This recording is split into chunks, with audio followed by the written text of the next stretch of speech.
Thank you everyone for being here today. I'm glad to show you this presentation about the cybersecurity and data protection of your own. And so as with the emerging pace of development of cryptocurrencies and implementation around the globe, people think that if I own crypto, I can get easy money. But they don't think that this money should be kept safe as well as their personal information, because it's the key to that. So first things first, I would like to show you the resource, to present you the resource haveibeenpwned.com. It provides you with the possibility to check whether your email address has been compromised and available in databases. So in this case, I provided my old email address, which has been compromised. And this service shows the approximate date and the resource where my personal data was compromised.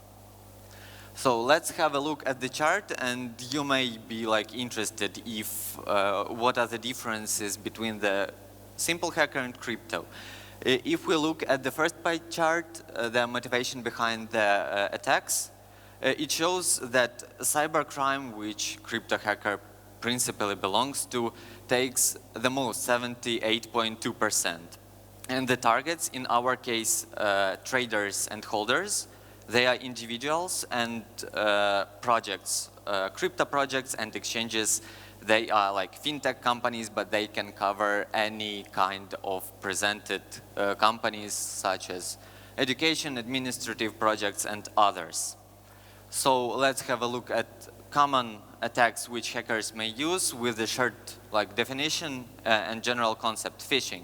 Everyone maybe looked through that phase that when the hacker uses the actual design of the website and uses simple common domain to steal your data, and these can be you can easily protect yourself if you look at the address bar and you will see a lock, or in other words, SSL encryption of the website.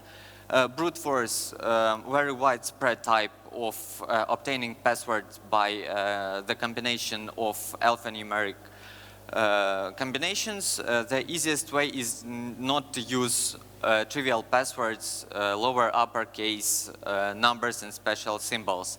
Man-in-the-middle attack is one more specific attack, because if, for example, Alice and Bob are communicating in a not trusted source, a hacker may alter their communication and they will not even know about that, but the hacker will get the information about all of their private data and their texts, for example.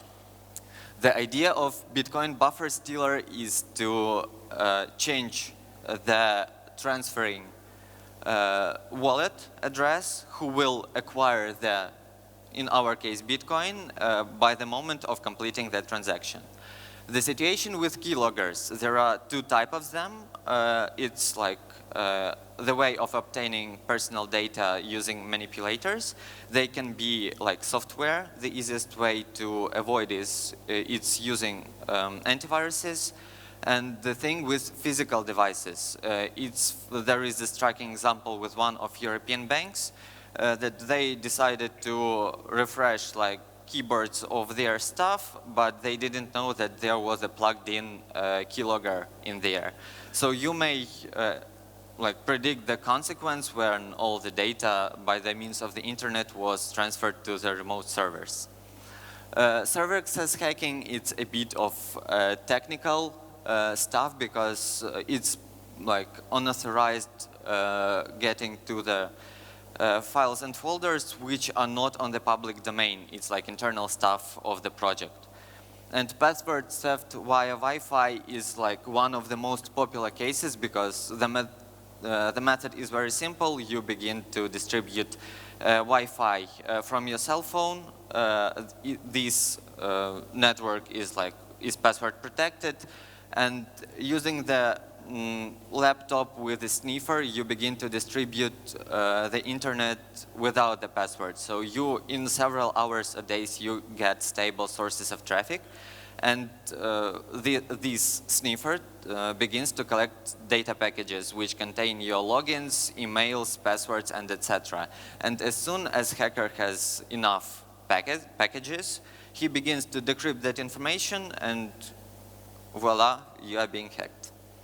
So zero-day exploit is much of a technological thing, because it's understandable from the name that developers of antivirus software didn't have time to find the cure, because using that exploit, hackers can get directly to your CPU, and from that place they can have access to your PC, network, and data. So these are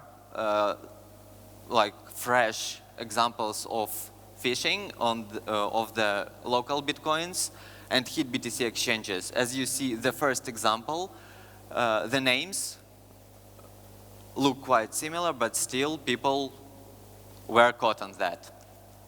So on this slide, you can see top 20 most used passwords and the number of times they were used. So in that case, don't be surprised if you get different information on your email address regarding the accounts of your social networks, that someone tried to log in or change your password. So just if the service provides additional security methods, use them, change your password, and you will stay safe.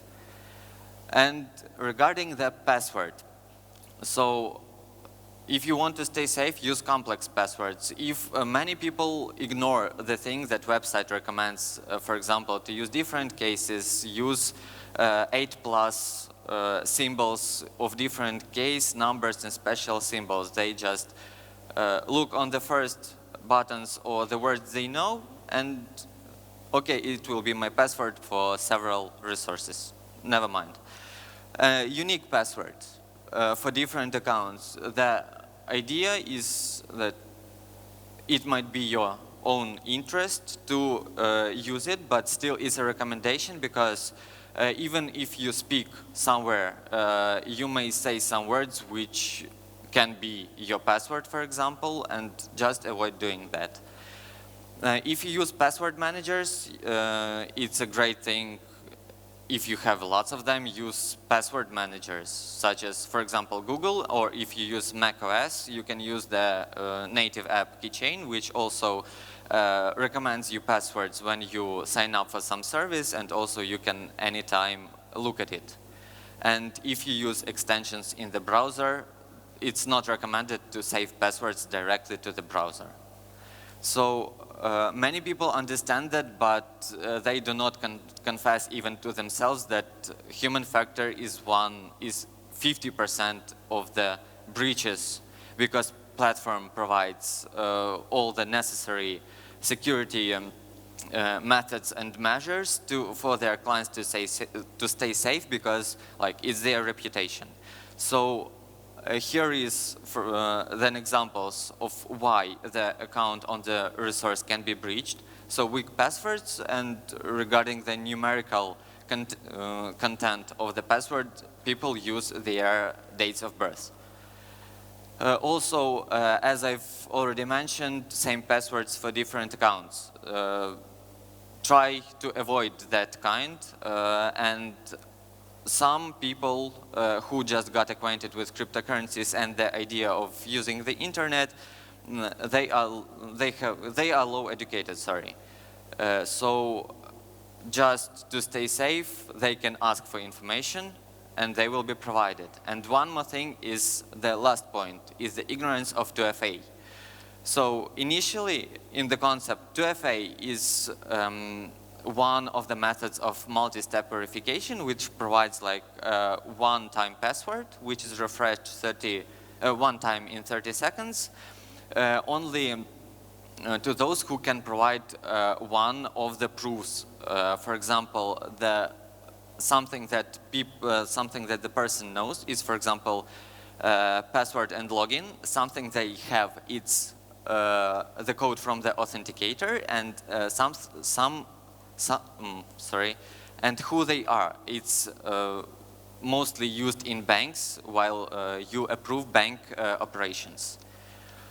So what initially attracts hackers to cryptocurrencies? It's the presence of huge amount of funds, its irreversibility of transactions, and low computer literacy of some users. And regarding the last point about the low degree of protection of crypto and blockchain projects, technology does not stand still, so projects are created in a very fast pace, so there are a number of reasons why so.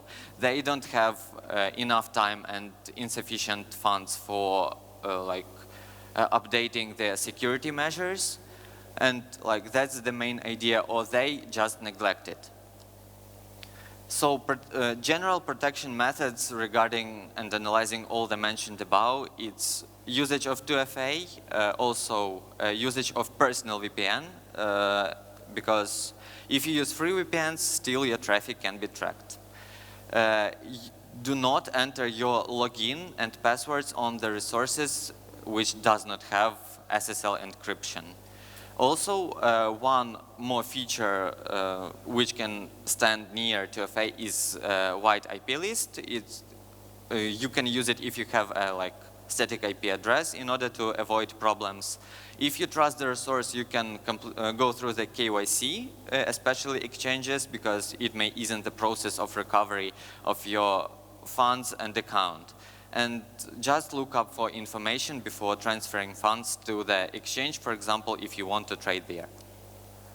So, and if you work with cryptocurrencies, the methods of protection are quite similar. So check for SSL, the security certificate.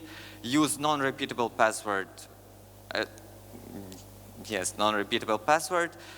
It's better to use VPN because it provides you with static IP, so you can use both 2FA and IP whitelist. And the question about the operating system, Windows, macOS, or Linux. So many people say that Windows is like a vulnerable operating system, but still it's better to use well-configured Windows rather than poorly configured Linux, for example. Usage of sandboxes, it's like a feature for more experienced users because it provides you with the possibility to work with virtual machines, and especially if you work with files.